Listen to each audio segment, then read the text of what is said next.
गरीबी दूर कर दी। सुदामा जी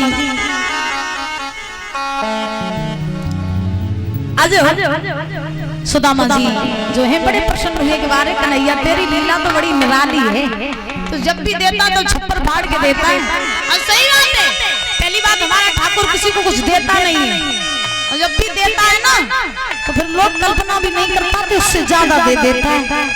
ऐसे हमारे कृष्णा की लीला। बोलिए गोविंद भगवान की। ऐसे इस प्रकार से सुदामा जी की गरीबी को दूर किया भगवान कन्हैया ने। और ध्यान रखना, मित्रता अगर हो तो मित्रता कृष्ण और सुदामा के जैसी होनी चाहिए। आजकल लोग मित्र नहीं बनाते दादा, आजकल के तो लोग फ्रेंड दोस्त सलाई बनाते हैं, और जो फ्रेंड सलाई दोस्त के चक्कर में पड़े रहते अक्सर वही धोखा खाते हैं। क्योंकि दोस्त मित्र दोस्त फ्रेंड और सलाई आपका तब तक साथ देंगे जब तक तुम्हारे पास पैसा, और पैसा नहीं है ना तो कोई भी साथ देने वाला नहीं है। अपना दुख गिरी रज कर जाना, मित्र का दुख रजू में समाना। मित्र ऐसा होना चाहिए जो दूसरे मित्र के दुख में पहाड़ की तरह खड़ा हो जाए। वृंदावन बिहारी लाल की। इस प्रकार से भगवान कन्हैया ने आज सुदामा जी की गरीबी को दूर किया। इधर श्री सुखदेव जी समझा रहे हैं राजन परीक्षित। इधर सुखदेव महाराज ने परीक्षित से कहा, परीक्षित अब मैंने तो तुम्हें 7 दिन की कथा सुना दी, आज 7 दिन पूरे हो गए, अब तुम अपने घर जाओ जा करके, क्योंकि आज तक्षक सर्प तुम्हें डसने के लिए आएगा, आज ही तुम्हारे मोक्ष का दिन है, इसलिए अब तुम घर जाओ, मैंने कथा तुम्हें पूरी सुना दी है। तो जब सुखदेव महाराज ने ये वचन कहे तो उसी समय सुखदेव महाराज को प्रणाम करके और भागवत जी को प्रणाम करके आज परीक्षित चले हस्तिनापुर में आए।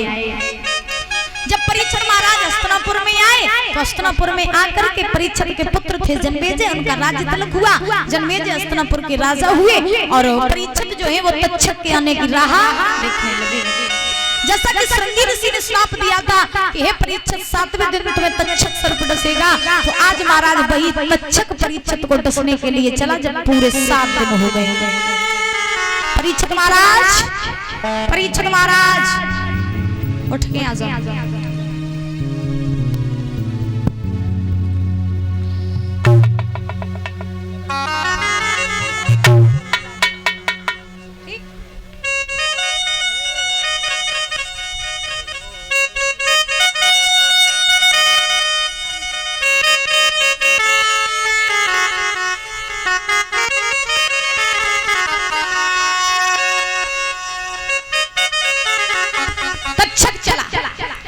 और तक्षक कैसे चला?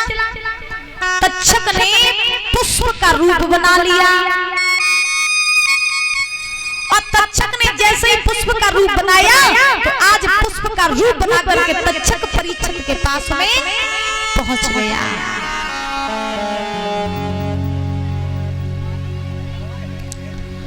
तक्षक परीक्षित के पास पहुंचा, और जब तक्षक परीक्षित के पास में पहुंचा फूल बन करके, तो परीक्षित नहीं समझ पाई कि ये फूल है या फिर तक्षक है।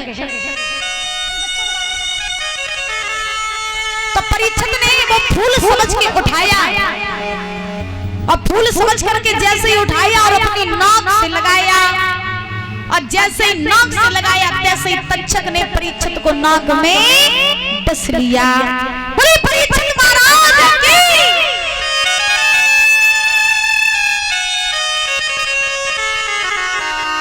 जैसे ही परीक्षित को नाक में डसा तक्षक ने, तैसे ही परीक्षित महाराज वहीं पर पछाड़ खा करके गिर पड़े, और जब पछाड़ खा के गिरे तैसे ही महाराज आज परीक्षित महाराज को मूर्छा आ गई। तब तक भगवान के विमान आए, परीक्षित को अपने विमानों में बैठाना परम धाम को चले गए। परीक्षित महाराज की, सुखदेव महाराज की, शिव महापुराण की। आज इस प्रकार से परीक्षित महाराज का मोक्ष हुआ, मुक्ति हुई, परीक्षित महाराज परम धाम को चले गए। परीक्षित महाराज परम धाम को क्यों गए? क्योंकि परीक्षित महाराज ने 7 दिन की कथा को भाव से सुना था। और जो कोई भी कथा को भाव से सुनता है वो मनुष्य कितना भी बड़ा पापी क्यों ना हो, अगर वो एक बार कथा को सुन लेता है तो उसकी मुक्ति, उसका मोक्ष हो जाता है। आज इस प्रकार से परीक्षित महाराज जो है वो तो परम धाम को चले गए। भगवान